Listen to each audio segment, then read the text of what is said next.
चंद्रपूरमध्ये घुग्गुस नगर परिषदेसाठी मतदानाला सुरुवात झाली आहे। शहरामध्ये 36 मतदान केंद्रांवर हे मतदान आहे आणि 32,800 मतदार मतदानाचा आज आपला हक्क बजावणार आहेत। पोलिसांचा चोख बंदोबस्त मतदानासाठी तैनात ठेवण्यात आलेला आहे। काय नेमकी घुग्गुसमध्ये परिस्थिती आहे, आढावा घेतलाय आमचे प्रतिनिधी आशिष आंबाडे यांनी।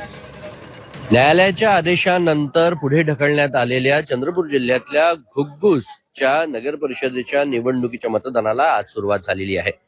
आपण बघू शकतो घुग्गुस शहरातल्या या मतदान केंद्रावर मोठ्या संख्येनं आता मतदार येण्यास सुरुवात झालेली आहे आणि 7:30 वाजेपासून मतदानाला सुरुवात झाली आणि त्याच्यानंतर या औद्योगिक शहरामध्ये मतदारांनी या पहिल्या काही तासांमध्येही मतदानाला मोठा प्रतिसाद दिला आहे।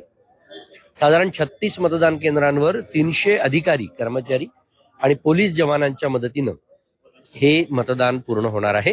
32,800 मतदार हे मतदान करणार आहेत, मताधिकार बजावणार आहेत आणि या पुढच्या काळामध्ये मोठ्या संख्येनं मतदार या मतदान केंद्रावर पोहोचतील आणि आपला मताधिकार बजावतील अशी अपेक्षा आहे। आशिष अंबाडे, झी मीडिया, घुग्गुस, चंद्रपूर।